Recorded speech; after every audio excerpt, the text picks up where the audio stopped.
Severius, 34, ditangkap setelah membacok tetangganya, Edward Hulu, 50, hingga tewas dengan menggunakan cangkul.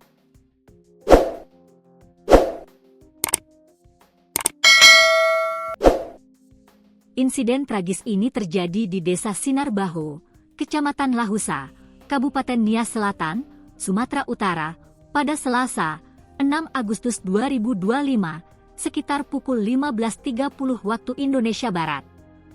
Kapolres Nias Selatan, AKBP Ferry Mulyana Sunaria mengungkapkan, peristiwa ini berawal dari cekcok mengenai persoalan tanah.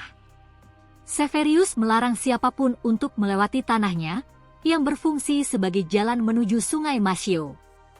Namun, Edward Hulu tidak mengindahkan larangan tersebut dan tetap melintas. Hal itu memicu pertikaian antara keduanya.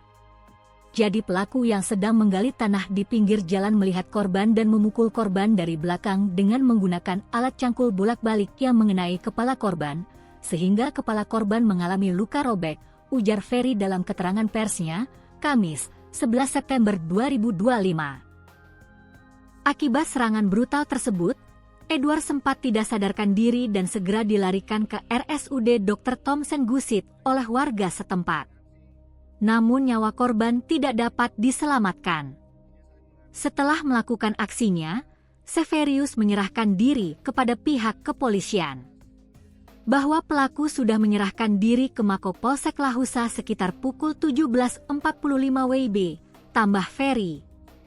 Saat ini, pelaku ditahan untuk proses hukum lebih lanjut dan dijerat dengan pasal 338 subsidiar pasal 351 ayat 3 KUHP tentang pembunuhan atau penganiayaan yang mengakibatkan kematian. Sebelumnya, kasus yang sama juga terjadi di Kabupaten Nias Utara. Seorang pria berinisial Ferriusu Enruru, 32, ditangkap setelah menembak tetangganya, Tehezatulo Enruru, 50, hingga tewas menggunakan senapan angin. Insiden tragis ini terjadi di Desa Ehoda Baleka, Kecamatan Lahusa, Kabupaten Nias Selatan, Sumatera Utara, Rabu, 3 September 2025. Kapolres Nias Selatan, AKBP Ferry Mulyana Sunaria menjelaskan, peristiwa tersebut berawal dari cekcok mengenai kabel lampu milik korban yang melintang di teras rumah pelaku.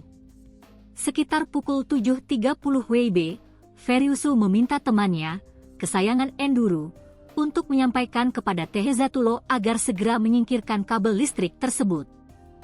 Korban menyanggupi permintaan pelaku, namun meminta agar pelaku memasang kayu di sekitar rumahnya sebagai sandaran kabel lampu.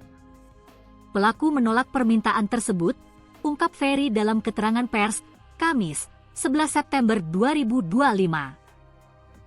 Setelah itu, Tehezatulo melaporkan masalah ini kepada kepala dusun setempat yang diduga membuat Ferriusu tersinggung. Dalam keadaan marah, pelaku mengambil senapan angin dan menembak korban yang sedang berjalan pulang menuju rumahnya. Pelaku langsung menembaki lengan kiri korban sebanyak 1 kali. Korban kemudian berlari ke rumah dan menemui istrinya. Saat itu, istri korban berusaha merekam kejadian tersebut, namun pelaku mengancamnya dengan senapan agar tidak merekam, tambah Ferry. Setelah menembak, Ferriusu meninggalkan lokasi kejadian. Sementara itu Tehezatulo segera dibawa ke Puskesmas Lahusa untuk mendapatkan perawatan. Namun nyawa korban tidak dapat diselamatkan. Polisi yang segera menyelidiki kasus ini berhasil menangkap pelaku di hari yang sama. Ferriusu kini ditahan untuk proses hukum lebih lanjut. Mereka dijerat dengan pasal 338 subsidiar pasal 351 ayat 3 KUHP tentang pembunuhan atau penganiayaan yang mengakibatkan kematian, tandas Ferry.